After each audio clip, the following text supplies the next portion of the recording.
Okay, so first off, I know a lot of people will think that this is a hoax because, well, it's in Scotland, but I don't know how else to explain this. I'm extremely familiar with Wendigos and skinwalkers, fleshgates, all that stuff, and there's probably not a Native American possibility that I'm unaware of, but the only explanation to me is I'm a skinwalker. I apologise for my use of Scots slang in advance. So, I'm a teenager, but won't disclose my age, and I go to a public school in Perthshire, Scotland. It's mostly a rural area with mostly towns, villages, and just houses dotting the landscape, although there are two major cities in my area. The high school that I go to is in an average-sized town, and for privacy reasons, I'll not disclose its name.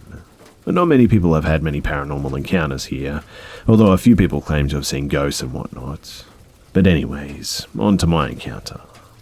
So I live in a pretty large house in the middle of a field with my family. It's not too far from the town that I go to school in, but I usually take the bus in because, well, I'm a lazy git. Sometimes me and my mates, E, J, and C, take a path through a nearby forest to come back to my place, where we just play video games and all that sort of stuff. But this particular night, my parents were out of town, and we decided to drink a bit of booze that we had in the mini-fridge in my room. I didn't try much, I'm not much of a drinker, and beer's not really my thing anyway, or C's really. E and J, however, they went all out. It got really late, or rather early, and they decided to leave and head home at this point.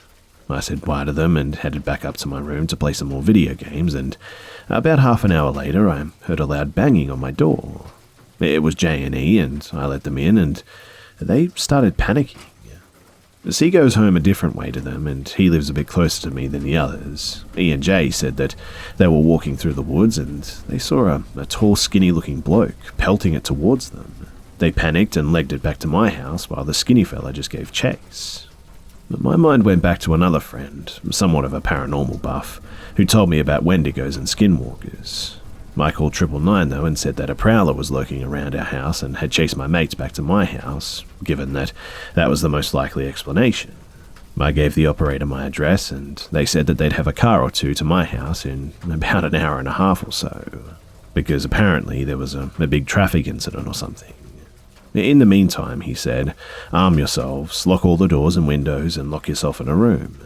We did that, grabbing knives from the kitchen and barricading ourselves inside my bedroom, and after a while we heard heavy footsteps around our house. And thinking it was the police, I peered out the window, and what I saw, I will never forget. It was E. It looked exactly the same as her, and I knew that she was sitting crying in my room.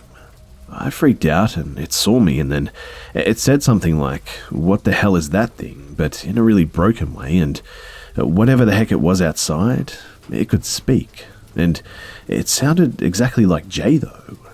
It looked like one of my friends, but sounded like the other, and it must have been confused, and that made it even scarier.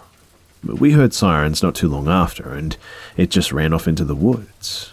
We told the police officers everything, and they checked it out, and the officers eventually left after saying the woods were cleared, and then muttered something about prank callers, and after they left, we heard this inhumane shriek, but it was also sort of human-like. It was really weird, and it was definitely in the distance. We didn't sleep at all that night, but I believe that what we saw was definitely some sort of skinwalker or something like it. I hope to God Almighty that I never have to see anything like that again, but if I do, I'll be sure to make a follow-up.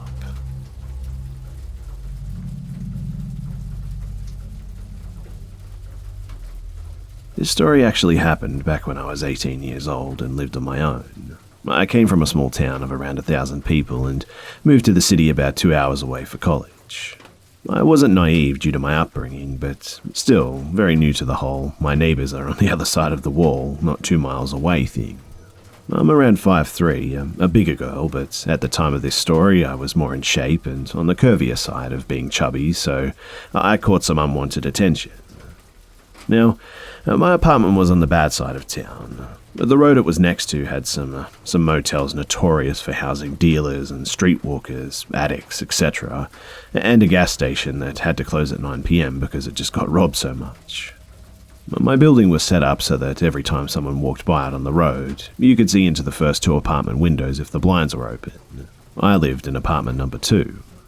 Even though I lived on my own, my cousin was in the military at the time and would have to come into the city one weekend out of the month for drills and such. Him and his buddies decided that staying at my place during those weekends was cheaper than a hotel, and it was pretty laid back, so it became a normal thing for me to have 4 or 5 army dudes crashing on my living room floor. These guys staying with me is the thing that saved my butt one night. So one night, all the guys had gone out to a party at a buddy's house except for my cousin. They left their cars at the complex, and my cuz was going to just pick them all up in the morning. Him and I stayed up and just talked pretty late into the night, and I headed upstairs for bed around 1 o'clock in the morning. But about an hour later, there was a knock on my front door. I thought that maybe my cousin had locked himself out or something after he went to go and get a tobacco fix, so I went back downstairs, only to see him sitting upright on the couch, staring at my front door. My front door is at the foot of my stairs, so I just about jumped out of my skin when another round of knocks landing in the door, louder this time, began. My cousin got up from the couch, and we just stood in the darkness listening. Nothing happened for a minute, and I started to think that it was just one of my neighbor's friends who had had a few too many and mixed up our apartments or something, but then another small knock came, followed by, "Hey, my car broke down up the road. I was wondering if I could get some help." It was a male's voice, but he didn't sound creepy, but there was something about the situation that just felt off. Neither me or my cousin moved from where we were standing in the living room, and he whispered not to say anything, and I just nodded. We heard the man say, "Come on, I just need a ride to my friend's house. It's not that far away." And we still said nothing. And then he said hello and another knock. At this point, my cousin had grabbed a baseball bat out of one of the other guy's duffel bags, and it was something the guy kept on him since it was cheaper than a gun. He walked over to the window and was about to peek out the blinds. I didn't have a peephole, when the guy outside knocked really hard. He slams on the door and says, "Hey, I'm talking to you, girl." And my blood went cold at this point. How the hell did he know a girl lived there? He tried the doorknob, locked obviously, before slamming into the door again. This time he screamed, "I just need some help with my car, be a good girl and come and help me out here." My cousin stepped forward quickly to open the door, super mad at this point, and I stopped him. The guy slammed on the door one more time before I heard a scraping weird noise. I quickly realized that it was the sound of him sliding down the door to sit in front of it. My cousin peeked out the blinds and just watches the guy sit there, head down in the darkness and not doing anything. I didn't want to go upstairs to get my phone because, well, sometimes my stairs squeaked really loudly and I didn't want the guy to hear movement inside. My cousin's phone was dead, so calling the cops was out until it charged enough to turn on anyway. About 10 minutes later, and the dude was stood up and knocked again. And this time, my cousin threw open the door quickly and yelled, "It's 2 a.m, what do you want?" And the guy, he just froze.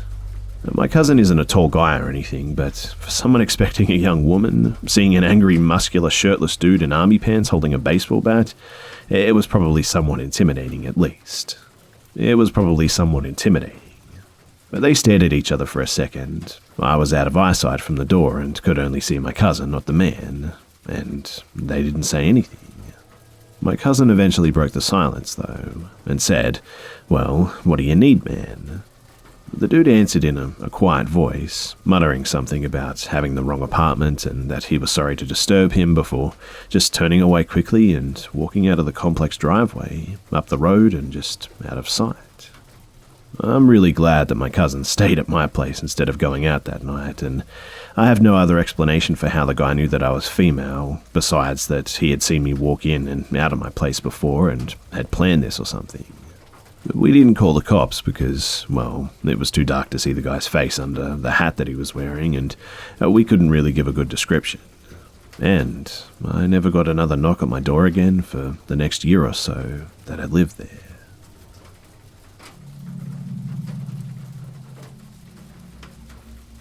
My mum and dad split up when I was about 2. My dad eventually ended up with his current wife, and they moved quite far away. Me and my older brother, B, would go up and see him once a month. When we first moved away, he lived in this really big house that was just set out really oddly. You'd enter the house into a tiny hall with the front room on the right and a dining room to the left, and you'd walk through the dining room to the kitchen, which had the back door to the garden, as well as having the bathroom and the toilet attached to the kitchen. It was super weird. Upstairs was my dad's bedroom to the right, above the front room, and to the left was a really long hallway. About halfway down the hallway was my brother's room, and to the left if you were just walking down the hall, and at the end you came face to face with the door to my room. So, the story goes that the place was haunted. I was reasonably young, say about 11 or 12 I think. They didn't want to tell me about it because they thought I'd be scared, which I understand. But I found out later of the things that happened to them whilst in the home. So, Sam, the lady that my dad married, had an incident where she was in her bedroom doing her hair in the mirror. She looked up in the mirror and saw a young girl standing behind her with her arms crossed over her chest. Sam squealed, closed her eyes and put her head in her hands, and when she looked back up, the girl was gone. There were plenty of other instances of doors opening and closing, and footsteps up and down the long hall, and knocking about in the attic, as well as the dogs acting weird. He had 2 huge Rottweilers, but one day, I was staying the weekend, and I felt really sick. My family had made plans to go out, but I didn't feel up to it. So they decided to leave me at home on my dad's PC in the care of the dogs. They didn't want to let me be alone in case something happened. Now, whilst I was playing on the PC, the dogs just got really weird. They were normally quite docile, really friendly, and extremely loving, and, well, they started running about the front room just barking. Every once in a while, they would stop and just aggressively growl at the fireplace. I stopped and tried to calm them down, but as I knelt next to one of them, it turned and bit me on the face. He was immediately apologetic, licking and whimpering whilst asking for cuddles, but I was honestly scared and it hurt a bit. He didn't ever break the skin, so it wasn't a bad bite or anything, but it felt like I was going to throw up, and I ran to the bathroom and the family got home, and I told them what happened, and they looked really concerned but told me not to worry about it and keep an eye on us. So, a little something about my room too. It was dark and really small, and it had a tiny window as well as 2 huge wardrobes in the corners. I never really felt comfy in that room, and I hated being able to see the bedroom door, and I have no idea why, to be honest. I'd often read in bed and then try and sleep on the floor, which is really odd now that I think about it. I just couldn't get comfy in that bed though, and always felt really unsafe there. Anyways, later that night we all went to bed, and I like to read before going to sleep, so I was reading to myself and slowly drifting off to sleep when the bedroom just started screaming. I know that sounds weird, but there was just this insanely loud scream coming from the room. I had no idea what was going on, so I immediately panicked. I mean, who wouldn't? I tried to open my door and it just wouldn't budge. I could hear my brother on the other side of the door also trying to open it, but I couldn't make out what he was saying. The screaming was that loud that I couldn't hear anything. The screaming was just too loud. I heard thumps outside the door, and I had no clue what was happening and just kept trying to open the door whilst crying now. And suddenly, the screaming just stopped, and the door opened. My brother, Dad, and Sam were just standing there staring at me, and I was sobbing, and my brother hugged me, and my dad asked why I was screaming and whether I saw the girl. I obviously said that I wasn't the one screaming, and my brother confirmed that he could hear me saying "what?" through the screaming, and I stayed in my brother's room that night. The next time I went to my dad's, he had moved homes, and I heard the other stories years later. I'd heard other stories about the fireplace being pulled out and things being found there, but to be honest, they sounded a little bit far-fetched to me. I know the above sounds the same, but let me assure you that it did actually happen.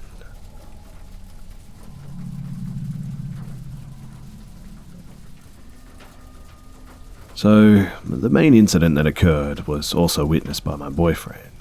It happened in our child's room, and for context, our 4-year-old son's room is located directly across the hall from our room, and we can see it from our bed.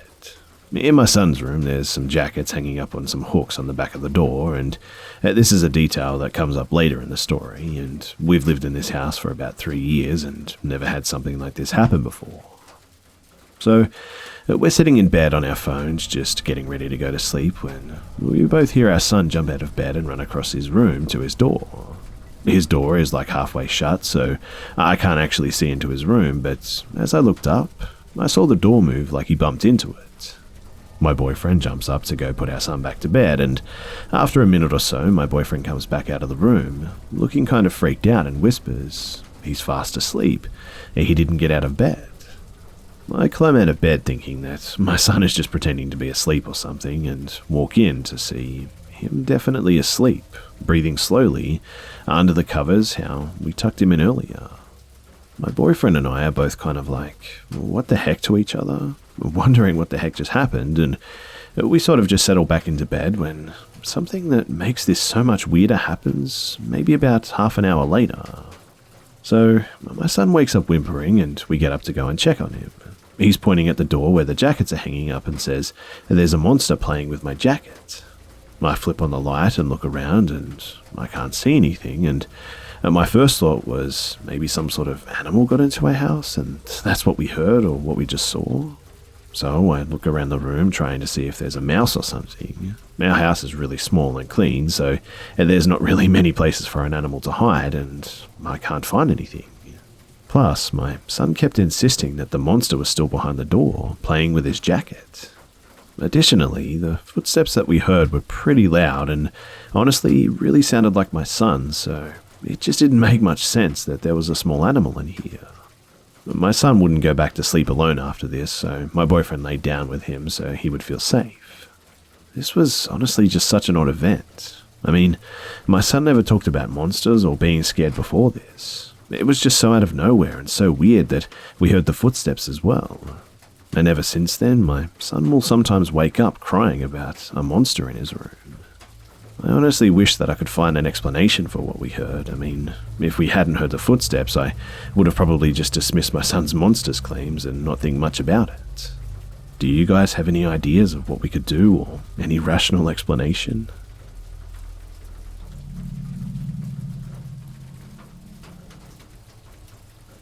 For a little backstory, I was 17 at the time, and when I was 12, my stepfather moved us from the city to the small town where he grew up. But let's just say it was not an easy transition. Most kids had grown up there, and everyone had a very tight social group, and boy, they sure did not like me. Some of you may get what I mean. Any friends that I thought I had in the beginning were simply looking for ways to make my life hell. This was one of those everyone knows your business towns, so anything I divulged got manipulated and then became public knowledge. And I was utterly depressed at the time. Kids can just be so mean, right? So, fast forward to high school, I had a small group of people that I could talk to, and I had decided to care less about what was being said about me. During my sophomore year, I struck up an unlikely friendship with one of the most popular girls in school, Casey. She was a girl that all the guys wanted to be with, and all the girls envied her. She would defend me if anyone said anything, and I honestly worshipped this girl. And she liked me because I wasn't fake like the other girls in our school. And she had a nasty temper, fortunately never directed at me, that some people didn't know how to handle. I've always been good in adapting to personalities and knowing when it's best to leave people alone, so we always got along very well. But Casey, she had a wild streak and would get into lots of trouble when she wasn't with me. I didn't care too much, and neither did my mum, as long as I was not involved. Looking back though, I was really naive, and I honestly believe that she intentionally kept me away from that because she was territorial over me. I was her one relationship, and she didn't want to risk losing me. That is, until she met Rex. Towards the end of my summer before my senior year, I began to see less and less of Casey. She had met Rex and was doing whatever she could do to be where he was, and he was in his 20s and was always having parties or something. I worked and I had a strict curfew, so it wasn't like I could just go out with her, but I had other friends now and didn't give her a hard time about it. 2 weeks into the school year, and Casey and I make plans to have an all-weekend sleepover. We were going to colour her hair and watch some movies and absorb every bit of the sun we could before the cold weather set in, so that Friday she picked me up after my shift. We dropped her stuff off at my place and then went to the Walmart to buy hair colour, and while there, she got a call from one of Rex's friends. Apparently, he was having a huge party and had invited her. To be honest, I expected her to just blow me off right then and there, but to my surprise, she asked if I were cool with heading over there for a little bit. I agreed and told my mum that we were going to go drive around a bit. There was no way my mum would have been fine with it, and we had just told her that we'd be back in a bit. So the party was out by a lake, and it took a series of country roads to get to.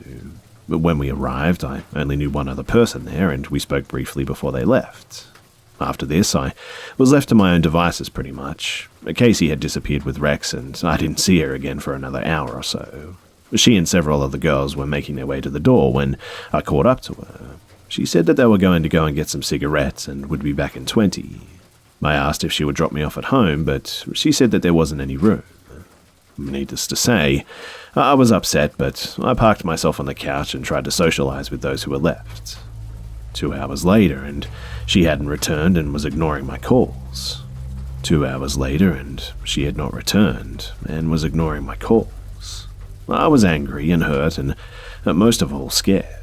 But those who were left, about 15 people, were gathered in front of me with a large amount of meth and pipes and syringes, and they offered me some, which I politely refused, but no one pushed it on to me. Yet, my phone had 2% battery, and I couldn't reach my sister or her boyfriend, who sadly knew where I was. Now, it's been about 4 hours since she was gone, and I'm sitting alone with this guy Brad. He's been altering between meth and weed the entire night, and once we were alone, he insists I join him. I made up an excuse that I had a brain aneurysm and told him that I didn't want to risk it. I also said that my job would drug test me for the weed. But this did not deter him for long, as he was just completely gone at this point. He honestly only stopped long enough to hit on me, and I told him no and begged him to stop. I was a virgin at the time, and this was not how I wanted to lose it. He went back for one last round before trudging off to the bathroom, and I know most of you are thinking that you'd be walking home at this point. I'll tell you that I was at least 20 miles from home and at least 5 miles to the nearest house. I had no idea where I was, and fear will make you just do stupid things. I tried looking for a landline, but no dice. And then, out of nowhere, I'm being pulled by my hair to the couch. Brad was angry that I'd turned him down, and screaming did no good because we were the only ones there. He sat on top of my legs and held my arms above with one hand and blew smoke from his joint into my face. I had never liked the smell or taste, not judging anyone who enjoys it, but it's just not for me. As I choke over the smoke, he's trying to remove his basketball shorts while feeling me up, and I'm crying and begging and telling him no. And just then, the person who lived there runs through the front door with a baseball bat in hand. Apparently, he had acted as a designated driver to his buddies. He heard my screams from the driveway and got in as quick as he could. Unfortunately, he wasn't quick enough to catch my assaulter, but boy, was I grateful. I mean, had he been another minute, things would have been considerably worse for me. He begs me not to call the police because he was already on probation and does not want to go to prison for the paraphernalia, so I stupidly agree. This guy saved me, and I didn't want to return the favor with incarceration or anything. He offers to take me home at this point, and just as we're walking to his truck, Casey pulls up with Rex and the girls that she left with. And man, she is totally messed up. I had never seen her that way before, and I later found out that she had went 2 hours away to score meth, even though there was plenty to go around at the party. The guy who lived there filled her, Rex, and the others in on what had transpired. She wouldn't even look at me, and she asked one of the other girls to take me home and left with Rex. Pretty awful, right? Never had I, or have I since, been so betrayed, and to make matters worse, the girl who drove me home threatened to harm me if I ever told anyone else about what happened. She said that I know where you live. I arrived home shortly after sunrise. Apparently, Casey had sent my mum a text. She pretended to be me and said that my phone had died and that we decided to stay the night at her place. My mum had no reason to be worried about me, and it took me days to tell her what happened. My sister's boyfriend beat the crap out of Brad. Casey and I were never the same after, and it took me 2 months to reach out to her again. Some of you might wonder why, and to me, as much as she portrayed me, it was worse for me to write her off when she needed me the most, even if she had done the same. My mother had seen her around and told me that she was in really bad shape and was obviously using hard drugs. Her and I now live states away, and we talk occasionally, but she's doing much better these days. As far as Brad is concerned, he did eventually go to prison on drug-related charges, I think, and I don't know where he is now, but I still get anxious when I go to visit my family. I mean, it is a small town, and it wouldn't be hard to run into him if he were there.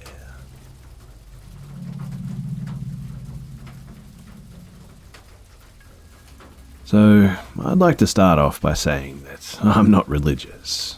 I used to be, and I even studied many religions and theology for some time, but I don't subscribe to any one. So, when it comes to dark spirits and all that sort of stuff, I just don't really believe in it.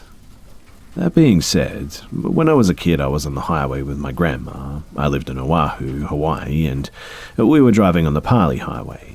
My grandma was driving, and her headlights were on pretty high because it was dark, and on the right side of the road, I swear to you that I saw a shadow person. I passed by it. No chance that it was a person because I could make out the features of the grass and the plants around it. The second time, I was getting some snacks when I was a teenager. I was at the fridge, and to the left of my fridge was a hallway and a set of stairs. I closed the fridge and turned left and saw a shadow-like thing. Darker than the dark of night. It was nighttime when this happened, and the rest of the room looked brighter than the being, even in the complete darkness at like 2 a.m., and the shadow thing just basically flew up the stairs. Interesting to note, too, that there was no sound. It kind of makes your senses confused because you're not used to seeing things that move that quickly but make no sound as well. But anyway, it flew up the stairs and flew straight through me, like doing an owl type of swooping thing down on me. Although I didn't feel anything, and I wouldn't say my life has been unlucky or unfortunate or that my life is bad in any way since then, so I'm not cursed or possessed or whatever, it just kind of went through me like I wasn't even important. Also, a side note, when I saw the being this time, when I looked at it, I got the feeling of seeing something like a tornado or some sort of natural powerful thing. I wasn't scared, but more respectful, I suppose. Just a feeling, but a strange one. Whenever I thought about seeing a ghost or something, I always thought that I'd freak out, but no. So, since it's pretty clear in my memory, even being in my mid-20s and this stuff all happened when I was still below 18, I figure that I should write a description of what I saw as best as I can. So, a shadow person, or at least the things I've seen, look very, very, very black. Like, zero light will reflect off of it. If you look up Vanta Black, which is one of the blackest materials ever created by man, it comes kinda close. However, I've seen videos of people shining light on Vanta Black at a certain point and it just looks white. So, it's not quite the same. But imagine if Vanta Black stayed that pure black, even if you shined insane amounts of light upon it. Imagine the purest void black that no light can enter, which borders upon colour and light that's impassable. Now, take that and put it in a human form with a feathery kind of fuzzy, hazy outline just on the rim of it. Not crazy with tendrils or anything, but just enough of a hazy outline to make it look slightly like a shadow, but firm enough of a border to make sure that you know it's not a shadow. Kind of like the human shape is leaking into this world. Now, the thing is from my fridge experience, this form can take a lot of shapes too. So basically, in my experience, shadow people are sort of shape-shifty as well. Well, when they move, they don't animate, they just kind of float along in a direction. So for this, a good example I've seen is when somebody does no-clip in a video game, which if you don't know what that looks like, go ahead and YouTube it. It's kind of an accurate example of what I experienced in the fridge situation anyway. So basically, it's blacker than the blackest black that you could ever think of, almost like a void, and to the point where you almost can't believe you're seeing it. Shape-shifting, but human in form in my experiences. Silent, incredibly fast-moving, but when moving has no animation, and the weird thing is that after this all happened, I haven't really had any experience with shadow people again. As an adult, I haven't seen anything like that since. I've had some other weird experiences since then. Restaurants are pretty much always haunted, right? And I'm a chef. But no shadow people.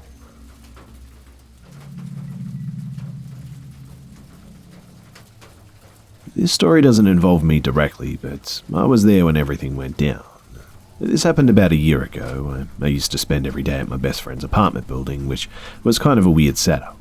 When you walk into the apartment from the hallway, there's a living room and a kitchen area, and then you walk down a hallway where all the rooms were lined up next to each other, and she lived in a big apartment building where each unit was set up similarly and shared a balcony with the apartment next door.